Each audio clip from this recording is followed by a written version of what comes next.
আল্লাহর হাবিব মুস্কি হাসি দিয়ে শুধুমাত্র একটা শব্দ উচ্চারণ করেছেন, সেটা অন্য কোনো শব্দ নয় রে, সেটা হলো ইসমে আজম। আল্লাহর হাবিব দুশমনকে জবাব দিলেন যখন বললেন মাইয়ামনাউকা মিন্নি মুহাম্মদ, তোমার তলোয়ার আমার কাছে, আমার তলোয়ারও আমার নিকট। সাহাবীরা ঘুমিয়ে আছে।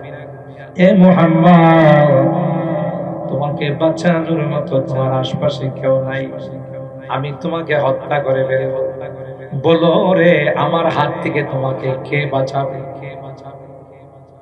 আল্লাহর হাবিব জবাব দিয়েছে আল্লাহ, আল্লাহ বলে জবাব দিয়েছেন, আর শব্দ বলেন নাই। আল্লাহর কসম, বুখারী শরীফ খুলে দেখুন, আল্লাহ শব্দ উচ্চারণ করতে দেরি হবে, ওই বীর বাহাদুর পালোয়ান গৌরসের গোটা বডিতে কম্পন আসতে দেরি হয় না। কাঁপা শুরু করেছে, কাঁপতে কাঁপতে কাঁপতে কাঁপতে মাটিতে পড়ে। আল্লাহু আকবার। হাত কাঁপা শুরু হয়েছে, শরীর কাঁপা শুরু হয়েছে। একটা পর্যায়ে কন্ট্রোলহীন অবস্থায় জমিনের মধ্যে পড়ে গেছে। এবার পয়গম্বর তলোয়ার হাতে নিলেন। সুবহানাল্লাহ জোরে বলেন। কায়াটা পাল্টাইছেন কে? অবস্থাটা পরিবর্তন করেছেন কে? আল্লাহর হাবিব তলোয়ার হাতে নিয়েছেন। ওই যে কথাটা আল্লাহর নবীর দুশমন আল্লাহর হাবিবকে বলেছিলেন, ও মুহাম্মদ, আমার হাত থেকে তোমাকে কে রক্ষা করবে? আরবিতে আল্লাহর নবী এখন তাকে বললেন মাইয়ামনাউকা মিন্নি, আমার বলো রে আমার হাত থেকে তোমাকে কে বাঁচাবে? একটু আগে কিন্তু এই দুশমন নিজে দেখেছে যেই বাক্যটা বলে মুহাম্মদ আমার হাত থেকে ছাড়া পেয়ে গেল, যেই বাক্যটার অ্যাকশনে আমার গোটা বডির মধ্যে কম্পন শুরু হয়ে গেল, আমিও তো সেই বাক্যটা বললে কাজ হবে, কিন্তু এই বাক্যটা বলার যে তার শক্তি নাই, বুম মারলেও তার ভিতর থেকে বাহির হবে। ঠিক কিনা বলেন? কারণ সে তো এই বাক্যর সাথে পরিচিত নয়। একটা পর্যায়ে আল্লাহর নবী কি বলেন, রাহামুকা ইয়া নবী আল্লাহ, হে মুহাম্মদ, আমি শুনেছি রে তুমি বড় মেহেরবান, তুমি রাহমাতুল লিল আলামিন, তাই তুমি যদি আমার উপর দয়া না করো রে, কিছুক্ষণ পর তোমার সঙ্গীরা আমাকে দেখলে তলোয়ার চালাইতে হবে না, নখ বসাইলেই চলবে। 100 মানুষ যদি একটা মানুষের গায়ে শুধু একবার করে নখ বসায়, এটা খুঁজে পাওয়া যাবে? তলোয়ার চালাইতে হবে না, শুধু নখ বসাইলেই আমি শেষ। তাই তুমি যদি আমার উপর রহম না করো, আমার উপর দয়া না করো, আমার বাঁচার কোনো উপায় নাই, মেহেরবানি করে যদি তুমি আমাকে মাফ করে দাও। আল্লাহর নবী ডাক দিয়া কয়, আল্লাহ আমাকে রাহমাতুল লিল আলামিন বানায়া পাঠাইছেন, যাও যাও, আমি নবী তোমাকে ক্ষমা করে দিলাম, আমি নবী তোমাকে ক্ষমা করে দিলাম। ওই গৌরেব এই কথা বলতে দেরি হলো, দৌড়ায়া নিজের বাড়ির মধ্যে যাইয়া কুয়ার থেকে পানি তুলে গোসল করলো, পাক পবিত্র হলো রে। আল্লাহর হাবিবের কাছে আয়েশা বলে, মুহাম্মদ আর দেরি নয় রে, আমাকে তুমি পড়িয়ে দাও লা ইলাহা ইল্লাল্লাহ মুহাম্মাদুর রাসূলুল্লাহ সাল্লাল্লাহু আলাইহি ওয়াসাল্লাম। ওয়া মিন ওয়ারাইহিম বারযাখুন ইলা ইয়াউমি ইউবআসুন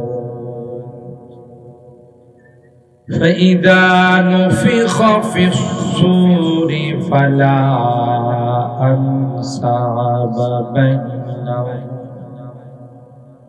فلا أنساب انساب بينهم يومئذ ولا يتساءلون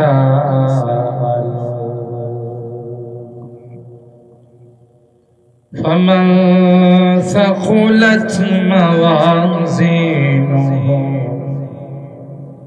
فأولئك هم المفلحون وقال النبي صلى الله عليه وسلم الكيس من دان نفسه وعمل لما بعد الموت والعاجز من أتبع نفسه هواها وتمنى على الله أو كما قال عليه الصلاة والسلام بارك الله لنا ولكم في القرآن العظيم ونفعنا وإياكم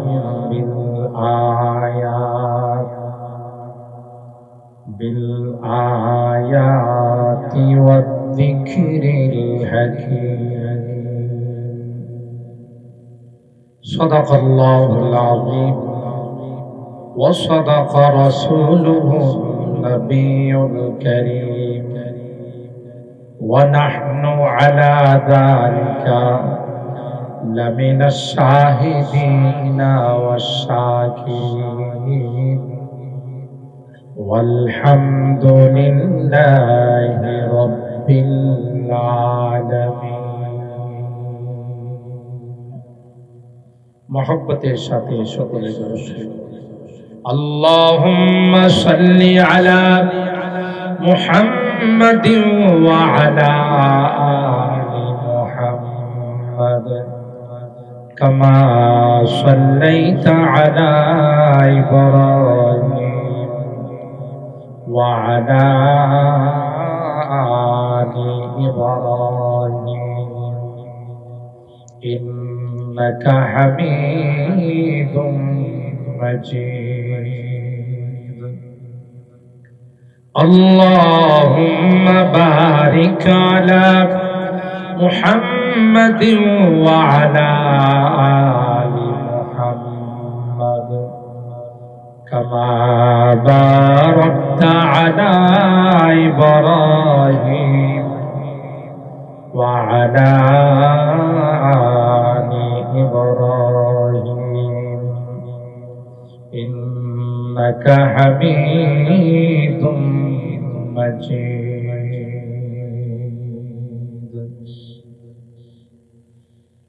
يا صاحب الكمال يا سيد البشر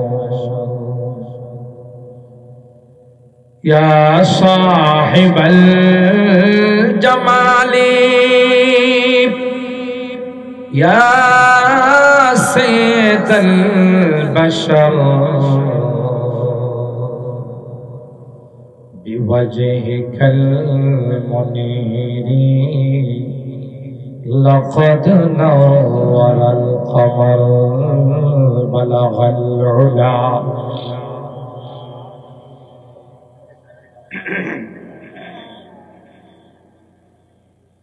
حسنت جميع خصاله صلوا عليه وآله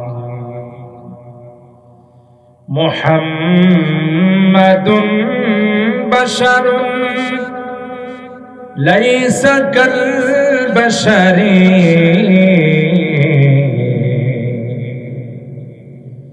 محمد بشر ليس كالبشر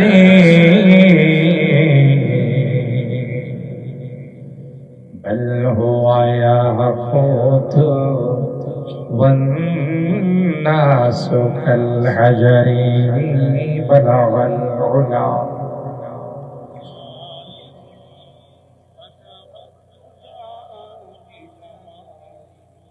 حسنت جميع خصاله صلوا عليه وآله اللهم صل وسلم دائما أبدا على حبيبك خير الخلق كلهم الحمد لله নোয়াগাঁও উত্তরপাড়া হাজী মরহুম হাসিদ ও নাসির উদ্দিন সাহেবের স্মরণে আয়োজিত আজকের তৃতীয় ওয়াজ ও দোয়ার মাহফিলে, তৃতীয় বার্ষিক ওয়াজ ও দোয়ার মাহফিলে সম্মানিত সভাপতি পীরে কামেল আলহাজ হযরত মাওলানা সৈয়দ ইমদাদ উদ্দিন হোসাইনি সাহেব, পীর সাহেব আন্দিকোট মুরাদনগর কুমিল্লা, হযরত উলামায়ে কেরাম, বেরাদারান ইসলাম, পর্দার আড়ালের মা ও বোনেরা, আল্লাহ পাকের দরবারে লাখো কোটি শুকরিয়া যে রব্বে কায়নাত মাহে রমাদানের পরের মাস পবিত্র শাওয়াল মাসের আজকের এই রজনীতে একটি জান্নাতি বরকতি কোরআনী মাহফিলে আমাদের কিছু মানুষকে আসার বসার তৌফিক দান করেছেন। এই জন্যে অন্তরের অন্তঃস্থল থেকে কালিমাতুশ শুকর আদায় করি, জুড়ে সুরে বলি আলহামদুলিল্লাহ। সম্মানিত সুধী, আমার পূর্বে অনেক বুজুর্গ উলামায়ে কেরাম আলোচনা করেছেন। আপনাদের ইমাম সাহেব হযরত মাওলানা রমজান আলী সাহেব আলোচনা করেছেন। মেড্ডা রওজাতুল উলুম মাদ্রাসার সম্মানিত প্রিন্সিপাল, আন্তর্জাতিক খ্যাতি সম্পন্ন মুফাসসিরে কোরআন হযরতুল আল্লামা মুফতি বেলাল হুসাইন সাহেব দামাত বারাকাতুহু, দিগার উলামায়ে কেরাম,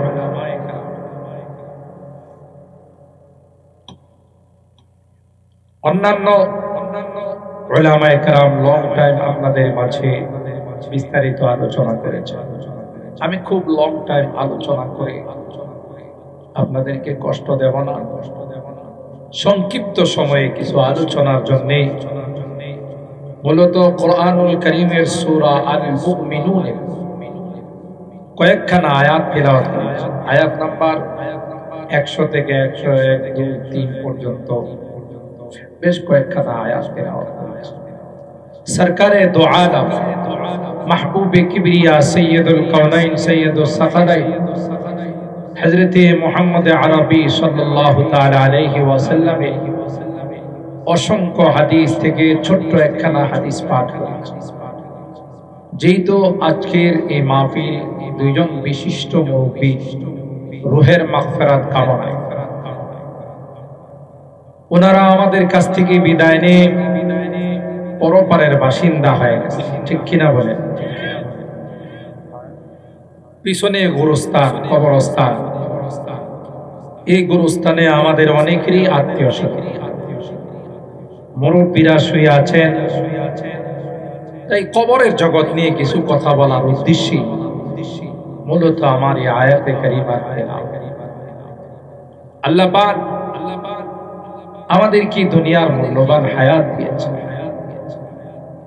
আর এই কথাও আমাদেরকে জানিয়ে দিয়েছেন এটা কিন্তু তোমাদের একটা অস্থায়ী জিন্দেগি, চিরস্থায়ী জিন্দেগি নয়। এই জিন্দেগির থেকে তোমরা আরেকটা জিন্দেগির দিকে রওনা দিবে, সেই জগতের নাম হলো কবরের জগৎ। আমরা এক সময় রূহের জগতে ছিলাম, তাই না?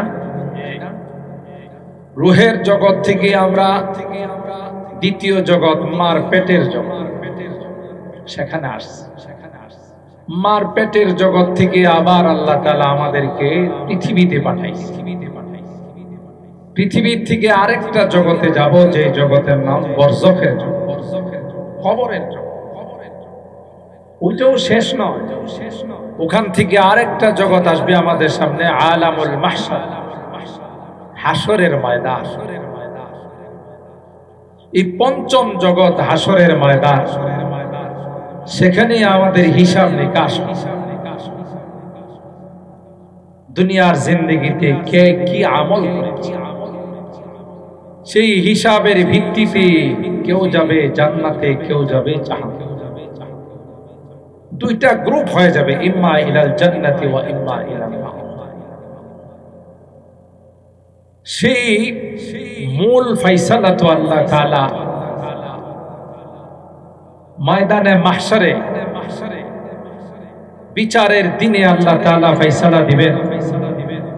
কিন্তু এর আগের যে জগৎটা আছে, চতুর্থ নাম্বার জগৎ, সেটা হলো বরজখের জগৎ, কবরের জগৎ। আমরা আমাদের যারা মারা যায় তাদেরকে আমরা যেই জগতে রেখে চলে আসি, এই জগৎ সম্পর্কে, কবরের জগৎ, বরজখের জগৎ সম্পর্কে ইসলাম, কোরআন এবং সুন্নাহ কি বলে, আমাদের করণীয়। কারণ পৃথিবীর মধ্যে সবচাইতে সত্য যে জিনিস, এবং এই সত্যকে পৃথিবীর কোন বিজাতিরাও অস্বীকার করে, সেটার নাম হলো মওত। কি নাম? এই জন্য কোরআনে কারীমে আল্লাহ তাআলা মৃত্যুকে ইয়াকিন শব্দের দ্বারা বর্ণনা করেছেন। সূরা আল হিজরে শেষ আয়াত 14 নম্বর পারা, ওই আয়াতের মধ্যে আল্লাহ তাআলা মৃত্যুকে বলেছেন ইয়াকিন। আল্লাহর হাবিবকে বলেন ওয়া'বুদ রাব্বাকা হাত্তা ইয়াতিয়াকাল ইয়াকিন। আল্লাহ পাক বলেন আমার হাবিব, যতদিন পর্যন্ত আপনার নিকট ইয়াকিন না আসবে, আর যতদিন পর্যন্ত মৃত্যু না আসবে, ততদিন পর্যন্ত আপনাকে ইবাদত করতে হবে। পৃথিবীর মধ্যে আল্লাহর হাবিব থেকে বড় পীর কেউ আছে? সবার বড় পীর আল্লাহর হাবিব সাল্লাল্লাহু আলাইহি ওয়াসাল্লাম।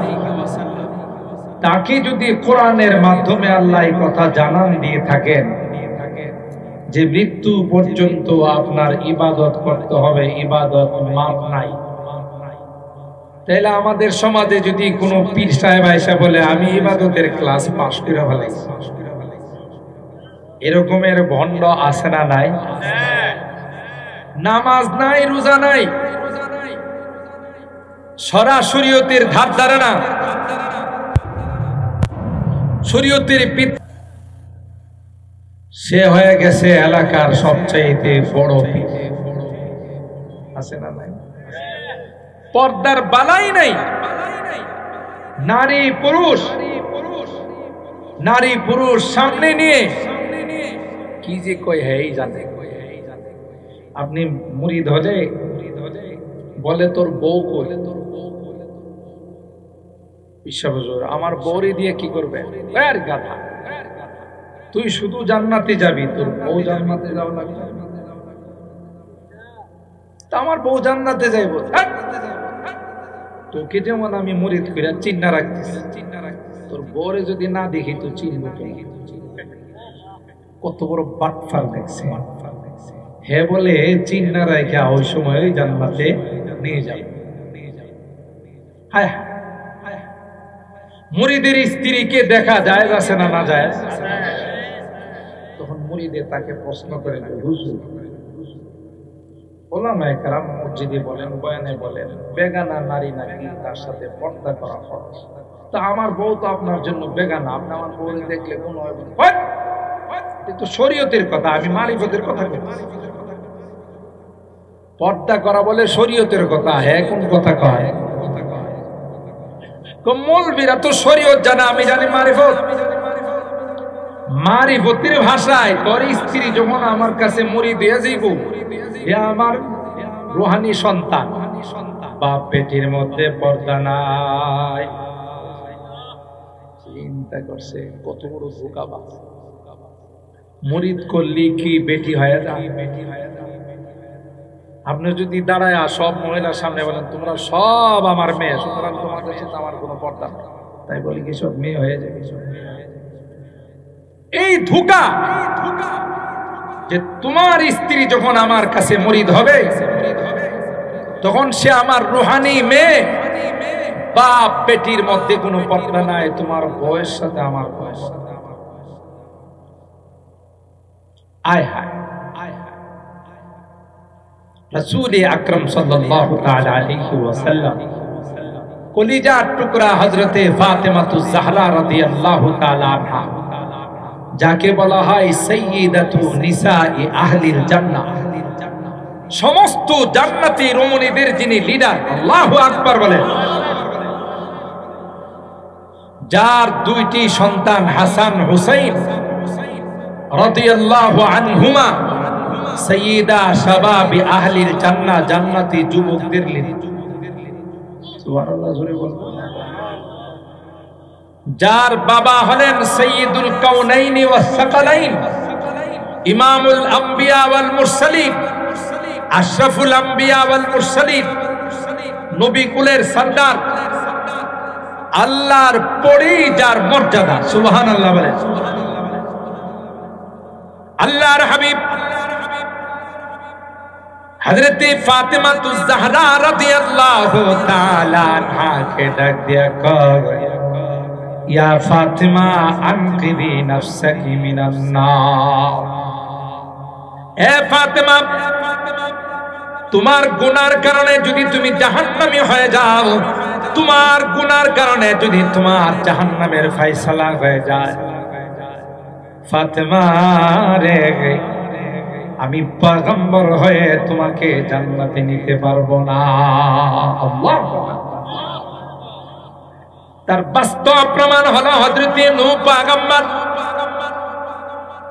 একজন জালিলুল কদর পয়গম্বর ছিলেন, যিনি 1 বছর নয় 100 বছর নয় 950 বছর পর্যন্ত উম্মতকে দ্বীনের দাওয়াত দিয়েছেন। কত বছর? চারটিখানি কথা। 950 বছর দ্বীনের দাওয়াত দিয়েছে, মানুষকে কলমার দাওয়াত, তাওহীদের দাওয়াত দিয়েছে। কত বড় পয়গম্বর হযরতে নূহ পয়গম্বর। এতদিন দাওয়াত দেওয়ার পর 80 থেকে 82 মুসলমান, আর বাকি সব কাফের রয়ে গেছে। তিনি যখন তাদেরকে দ্বীনে দাওয়াত দেওয়ার জন্য যান, এত বড় শয়তান তাকে দেখলে কান আঙ্গুল দিয়ে বন্ধ করে, তার কোনো কথা যেন শোনা, চেহারার মধ্যে পর্দা ফেলে দেয়। নবীর চেহারা দেখলে গুনাহ হয়। وَأُوحِيَ إِلَى نُوحٍ أَنَّهُ لَن يُؤْمِنَ مِن قَوْمِكَ إِلَّا مَن قَدْ آمَنَ فَلَا تَبْتَئِسْ بِمَا كَانُوا يَفْعَلُونَ। আল্লাহ পাক বললেন, ও পয়গম্বর, আর দাওয়াত দিয়ে লাভ নাই, কষ্ট করে লাভ নাই, এরা আর কেউ মুসলমান হবে না। আমি আল্লাহ তাদের জন্য ঈমান হারাম করে দিলাম। আপনি দাওয়াতের মেহনত বন্ধ করে স্টিমার বানান, কিস্তি বানান, একটা সময় আসবে যেই সময়ে প্লাবন শুরু হয়ে যাবে, বন্যা শুরু হয়ে যাবে। যারা ঈমানদার, যারা আপনাকে বিশ্বাস করেছে, কলমা বিশ্বাস করেছে, তাদেরকে নিয়ে স্টিমার কিস্তির মধ্যে আপনি সওয়ার হয়ে যাবে। বেঈমানদেরকে আমি আল্লাহ বন্যার পানিতে ডুবাইয়া, পানির মধ্যে তাদেরকে আমি আল্লাহ জীবন শেষ করে দেব। হযরতে নূহ পয়গম্বর আল্লাহর হুকুমে কিস্তি বানান, স্টিমার বানান, তার জাতি তার কওম হযরতে নূহকে নিয়ে মশকরা করে ঠাট্টা করে যায় আর কয় নূহ তুমি এতদিন ছিলা নবী এখন কি তুমি কাঠ মিস্ত্রি হয়ে গেলা নাউজুবিল্লাহ হযরতে নূহ পয়গম্বর কোনো জবাব দেয় না এরা নূহ পয়গম্বরকে কেউ পাগল বলে কেউ বা অন্য কোনো কিছু বলে হযরতে নূহ পয়গম্বরকে কষ্ট দেওয়ার চেষ্টা করলো হযরতে নূহ আল্লাহর কাছে বলেন আল্লাহ তোমার হুকুমে আমি কিস্তি বানাই এরা কয় পানি নাই শুকনো এলাকায় কোথায় কিস্তি চলবে সুতরাং নূহের মাথা ঠিক না কিতাবের মধ্যে আসে একটা পর্যায়ে হযরতে নূহ পয়গম্বর যখন কিস্তি বানালেন স্টিমার বানালেন শয়তানের দলেরা সবাই মিলে পায়খানা করে বেয়াদবির দলেরা ওই কিস্তির মধ্যে তাদের পায়খানা শুরু করে দিল বাথরুম বানাইল নূহ পয়গম্বর আল্লাহকে বলেন আল্লাহ এতদিন যা বলছে তা তো মেনে নিলাম তোমার হুকুমে কিস্তি বানাইলাম তোমার হুকুমে নৌকা বানাইলাম বেয়াদবের দলেরা আমার নৌকাকে পায়খানা করে পরিপূর্ণ করে দিয়েছে আল্লাহ পাক ডাক দেয়া কয় পয়গম্বর টেনশনের কোনো কারণ নাই যারা পায়খানা করেছে যারা মল ত্যাগ করেছে আমি আল্লাহ এই মল তাদের মধ্যে ব্যাগ করব ত্যাগ যারা করছে তাদের মধ্যে কি করব ব্যাগ করব ত্যাগ আর ব্যাগের মধ্যে মিল আছে ফালাইছে ঢুকাইব কোনো টেনশন করেন না আপনি আপনার কাজ করে যান সুবহানাল্লাহ বলেন নবীদের সাথে কে আছে জোরে বলেন কে এমন রূপ তাদের মধ্যে চলে আসলো এমন মহামারী দেখা দিল টেস্ট করে কোন রোগ ধরা পড়ে না কিন্তু সবাই রোগে আক্রান্ত হয়ে যাচ্ছে অখিজু হয়ে যাচ্ছে কোন টেস্টের মধ্যে রোগ ধরা পড়ে না কোন চিকিৎসা করা সম্ভব হয় না একজন চিন্তা করলো বিষয়টা কি কোন রোগ ধরা পড়ে না একজন কবিরাজ ওই কিস্তি থেকে সামান্য কিছু ময়লা এটা পানির সঙ্গে মিশায়া টেস্ট শুরু পরীক্ষা শুরু একজন রোগীকে খাওয়াইছে দেখেন তো এই ওষুধে কাজ হয় কিনা খাওয়ার সাথে সাথে রোগী ভালো খাওয়ার সাথে সাথে সবার মধ্যে সাড়া পড়ে গেছে আমাদের রোগের চিকিৎসা আবিষ্কার হইছে আল্লাহু আকবার কোথায় ওই কবিরাজের কাছে গেলে চিকিৎসা পাওয়া যায় কবিরাজে কয় ভাই কালকে এসে না ওষুধ বানাই আর ওষুধ বানানোর জন্য মেডিসিন কোত্থেকে নিয়ে আসে কিস্তির মধ্যে নৌকার মধ্যে যে মেডিসিন ত্যাগ করছে ওইগুলো খাওয়ায় আর ভালো হয়ে যায় সবাই হতে হতে সব ময়লা শেষ হয়ে গেছে রোগীর সিরিয়াল এখনো কমে না বুঝলেন কারবারটা কে লাগাইছে শেষ পর্যন্ত ওইটাকে ভালো করে পানি দিয়ে ধৌত করে রোগীকে পানি খাওয়ায় তাও ভালো হয় না এখন পানি দিয়া ধৌত শেষ দামি দামি তয়লা দিয়ে সেন্ট দিয়ে নৌকাকে মুছে কিস্তিকে মুছে নাকে লাগাই কথা কয় না وَمَكَرُوا وَمَكَرَ اللَّهُ وَاللَّهُ خَيْرُ الْمَاكِرِينَ আল্লাহ বলেন তোমরা ষড়যন্ত্র করো আমি আল্লাহ ষড়যন্ত্রের দাঁত ভাঙা জবাব দেওয়ার জন্য রেডি আছি সুবহানাল্লাহ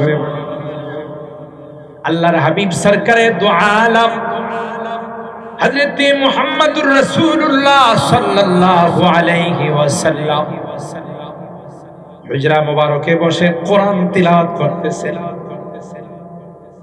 গভীর রজনীতে সূরা ইয়াসিন তিলাওয়াত করতেছেন ইয়াসিন والقرآن الحكيم إنك لمن المرسلين على صراط مستقيم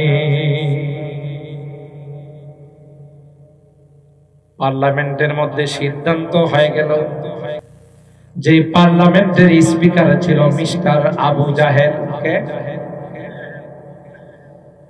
পার্লামেন্টের মধ্যে সিদ্ধান্ত হয়ে গেল মুহাম্মদকে আর দুনিয়াতে রাখা যাবে না মুহাম্মদকে হত্যা করা ছাড়া কোনো বিকল্প নাই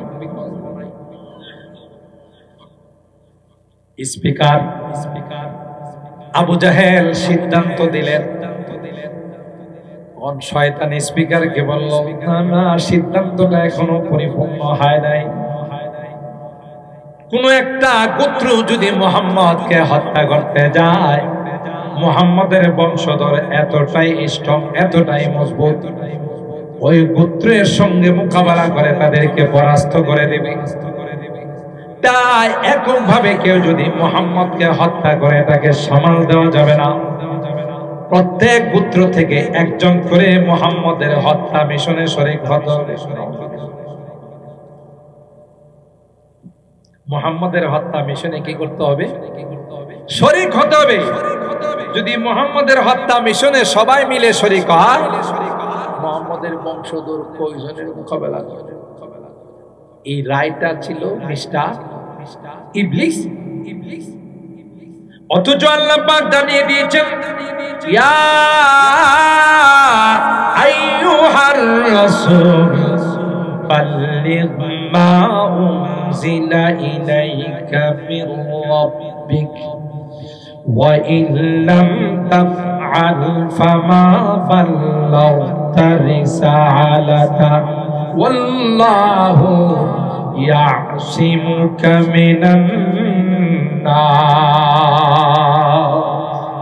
হে আমার হাবিব আপনি দাওয়াতের কাজ তাওহীদের দাওয়াত আমার একত্ববাদের দাওয়াত আপনি দিতে থাকেন মানুষের হত্যার ভয় করবেন না মানুষ আপনাকে শেষ করে ফেলবে এই ভয় আপনি করবেন না আমি আল্লাহ আপনার হিফাজতের দায়িত্ব কে নিয়েছেন আল্লাহ যার দায়িত্ব আল্লাহ তাকে পৃথিবীর কেউ হত্যা করতে পারে না এই বিশ্বাস আমার রাসূলের আছে না নাই আছে কথা লম্বা হয়ে যাচ্ছে বুখারী শরীফের হাদিস রাসূল আকরাম সাল্লাল্লাহু তাআলা আলাইহি ওয়াসাল্লাম যুদ্ধের থেকে আসার ক্লান্ত হয়ে গেছে এক জায়গায় বিশ্রাম নেওয়ার সিদ্ধান্ত নিলেন সমস্ত সাহাবায়ে কেরাম যার যার তলোয়ার গাছের মধ্যে লটকায়া গাছের নিচে বৃক্ষের নিচে বিশ্রাম করতেছে আল্লাহর হাবিবও এক জায়গায় বৃক্ষের নিচে গাছের নিচে তার তলোয়ার ঝুলায়া বিশ্রাম গৌরেস নামক একজন কাফের আল্লাহর হাবিবের দুশমন এবং আল্লাহর হাবিবকে সুযোগ পেলেই হত্যা করে ফেলবে এই মিশন নিয়ে এসে ঘুরি হঠাৎ করে গৌরেস দেখে গোটা সাহাবীরা সব ঘুমিয়ে আছে সবার তলোয়ার গাছের মধ্যে লটকাছে মুহাম্মদও ঘুমিয়ে আছে তার তলোয়ার গাছের মধ্যে লটকাছে এবার এই কাফের মনে করছে মুহাম্মদকে এই সুবর্ণ সুযোগে হত্যা করা ছাড়া আর কোনো রাস্তা নেই এই সুযোগ ছাড়া তাকে আর হত্যা করা যাবে না তলোয়ার নিয়ে মার্চ করে ওই গৌরেস নামক আল্লাহর নবীর দুশমন হুজুর আকরাম সাল্লাল্লাহু তাআলা আলাইহি ওয়াসাল্লামের কাছে গিয়ে আরবদের একটা নিয়ম ছিল এটা এরা আমাদের মতো চোরা গুপ্তা হামলা করত ফাইট করা ফাইডের মার করা যে কারোর সাথে কারো গন্ডগোল হলে যায় কোনার মধ্যে বসে থাকে রাস্তার নিচে বসে থাকে ওই লোকটা আসলে তার উপর আক্রমণ করে এটা বলে বাংলাতে চোরা গুপ্তা হামলা কথা কন অতর্কিত হামলা চোরা গুপ্তা হামলা যেমন আমাদের দেশে কেউ কারো যদি এন্টি হয়, বিরোধী হয়, তাকে শেষ করার জন্য কোন সময় কিলারদের, গডফাদারদেরকে ভাড়া করে, ঠিক না? সে নিশ্চিন্ত মনে রাস্তা দিয়ে যেতেছে, হঠাৎ করে ঠুস, শেষ। কে বা কারা হত্যা করলো কোনো হদিস নাই। এটা আরবদের মধ্যে ছিল। আরবদের কথা হলো সামনাসামনি মারো, গোপনে কেন মারো? গৌরে সে এই মনে করে হুজুর আকরাম সাল্লাল্লাহু তাআলা আলাইহি ওয়াসাল্লামের তলোয়ারটা আগে হাতে নিয়ে হুজুর আকরাম সাল্লাল্লাহু আলাইহি ওয়াসাল্লামকে ঘুমের থেকে সজাগ করছে। ইয়া মুহাম্মদ, ডাক দিছে। আল্লাহর নবী দেখেন, ইয়া আল্লাহ, আমার জানের দুশমন, আমার তলোয়ারও তার হাতে, তার তলোয়ারও আমার হাতে, কোনো তলোয়ার নাই। ভীষণ ভয় পেয়ে গেছে। কি ধারণা আপনাদের? কথা কয় না, ঘুমাইতেছেন আপনারা? রাত বেশি হয়ে গেছে তাই রাগ করে আছেন? একটু কথা না বললে আমি মনে করবো আমার লাগায় আপনারা ঘুমাইতেছেন, অথবা আমি একটু দেরিতে বসছি তাই রাগ করে আছেন। আল্লাহ, বেশিক্ষণ আলোচনা হবে না ইনশাআল্লাহ। আপনাদের জন্য ইতিমধ্যেই ঘোষণা হয়েছে যে মেহমানদারির ব্যবস্থা আছে। তো এই মেহমানদারি আপনারা গ্রহণ করবেন। মেহমানদারি গ্রহণ করা সুন্নাত, ঠিক না? ইজাবাতুদ দাওয়া, কেউ দাওয়াত দিলে সেই দাওয়াত কবুল করা, এটা আল্লাহর নবীর সুন্নাত। সুবহানাল্লাহ। ওনারা আপনাদের জন্য যাই মেহমানদারির আয়োজন করেছেন, আমরা সেটা গ্রহণ করব সুন্নতের নিয়ম, ঠিক কিনা বলেন? আপনাদের বাড়িতে এর ভালো ভালো খাবারের ব্যবস্থা আছে, কিন্তু মাহফিলে যে তোবারকগুলো দেওয়া, এটাকে সবাই বরকত মনে করে, কথা কয় না। সেই জন্য আজকের মাহফিলের ইন্তেজামিয়া কমিটি যারা আছে, তারা আপনাদের জন্য এই মেহমানদারির আয়োজন করেছেন। ইনশাআল্লাহ আমরা সেই মেহমানদারি গ্রহণ করে আখিরি মোনাজাত করে যাব ইনশাআল্লাহ। একটু হাত তুলেন, আল্লাহকে দেখান। লিল্লাহে তাকবীর, লিল্লাহে তাকবীর। কোরআন সুন্নাহর আলো, কোরআন সুন্নাহর আলো। হাত নামান। আল্লাহ আমাদের হাতগুলো কবুল করুন, আমিন। এমনি তো কত রাত আমাদের 12টা 1টা হয়। আজকে যদি কোরআনের জন্য, দ্বীনের জন্য আধা ঘন্টা আমাদের বেশি হয়, তাতে কি কোনো কষ্ট লাগবে? বেজার হবে? আল্লাহ আমাদের কবুল করুন, আমিন। আল্লাহর হাবিব মুস্কি হাসি দিয়ে শুধুমাত্র একটা শব্দ উচ্চারণ করেছেন, সেটা অন্য কোনো শব্দ নয় রে, সেটা হলো ইসমে আজম। আল্লাহর হাবিব দুশমনকে জবাব দিলেন যখন বললেন, মাইয়ামনাউকা মিন্নি মুহাম্মদ, তোমার তলোয়ার আমার কাছে, আমার তলোয়ারও আমার নিকট। সাহাবীরা ঘুমিয়ে আছে। এ মুহাম্মদ, তোমাকে বাঁচানোর মতো তোমার আশপাশে কেউ নাই, আমি তোমাকে হত্যা করে ফেলব। বলো রে, আমার হাত থেকে তোমাকে কে বাঁচাবে? আল্লাহর হাবিব জবাব দিয়েছেন, আল্লাহ, আল্লাহ বলে জবাব দিয়েছেন, আর শব্দ বলেন নাই। আল্লাহর কসম। বুখারী শরীফ খুলে দেখুন, আল্লাহ শব্দ উচ্চারণ করতে দেরি হয়। ওই বীর বাহাদুর পালোয়ান গৌরসের গোটা বডিতে কম্পন আসতে দেরি হয় না। কাঁপা শুরু করেছে, কাঁপতে কাঁপতে কাঁপতে কাঁপতে মাটিতে পড়ে। আল্লাহু আকবার। হাত কাঁপা শুরু হয়েছে, শরীর কাঁপা শুরু হয়েছে। একটা পর্যায়ে কন্ট্রোলহীন অবস্থায় জমিনের মধ্যে পড়ে গেছে। এবার পয়গম্বর তলোয়ার হাতে নিলেন। সুবহানাল্লাহ, জোরে বলেন। কায়াটা পাল্টাইছেন কে? অবস্থাটা পরিবর্তন করেছেন কে? আল্লাহর হাবিব তলোয়ার হাতে নিয়েছেন। ওই যে কথাটা আল্লাহর নবীর দুশমন আল্লাহর হাবিবকে বলেছিলেন, ও মুহাম্মদ, আমার হাত থেকে তোমাকে কে রক্ষা করবে? আরবিতে আল্লাহর নবী এখন তাকে বললেন, মাইয়ামনাউকা মিন্নি, আবার বলো রে, আমার হাত থেকে তোমাকে কে বাঁচাবে? একটু আগে কিন্তু এই দুশমন নিজে দেখেছে যেই বাক্যটা বলে মুহাম্মদ আমার হাত থেকে ছাড়া পেয়ে গেল, যেই বাক্যটার অ্যাকশনে আমার গোটা বডির মধ্যে কম্পন শুরু হয়ে গেল। আমিও তো সেই বাক্যটা বললে কাজ হবে, কিন্তু এই বাক্যটা বলার যে তার শক্তি নাই, বুম মারলেও তার ভিতর থেকে বাইর হবে, ঠিক কিনা বলেন? কারণ সে তো এই বাক্যর সাথে পরিচিত নয়।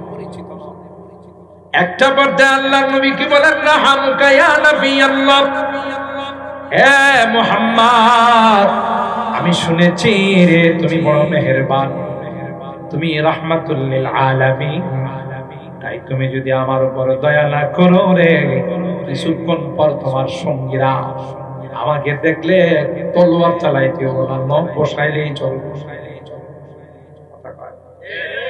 100 মানুষ যদি একটা মানুষের গায়ে শুধু একবার করে মুখ বসায়, এটা খুঁজে পাওয়া যাবে। তলোয়ার চালাইতে হবে না, শুধু নখ বসাইলেই আমি শেষ। তাই তুমি যদি আমার উপর রহম না করো, আমার উপর দয়া না করো, আমার বাঁচার কোনো উপায় নাই, মেহেরবানি করে যদি তুমি আমাকে মাফ করে দাও। আল্লাহর নবী ডাক দিয়া কয়, আল্লাহ আমাকে রাহমাতুল লিল আলামিন বানায়া পাঠাইছেন, যাও যাও আমি নবী তোমাকে ক্ষমা করে দিলাম, আমি নবী তোমাকে ক্ষমা করে দিলাম। ওই গৌরে এই কথা বলতে দেরি হলো, দৌড়ায়া নিজের বাড়ির মধ্যে যাইয়া কুয়া থেকে পানি তুলে গোসল করলো, পাক পবিত্র হলো রে। আল্লাহর হাবিবের কাছে আয়েশা বলে, মুহাম্মদ আর দেরি নয় রে, আমাকে তুমি পড়িয়ে দাও লা ইলাহা ইল্লাল্লাহ মুহাম্মাদুর রাসূলুল্লাহ সাল্লাল্লাহু আলাইহি ওয়াসাল্লাম।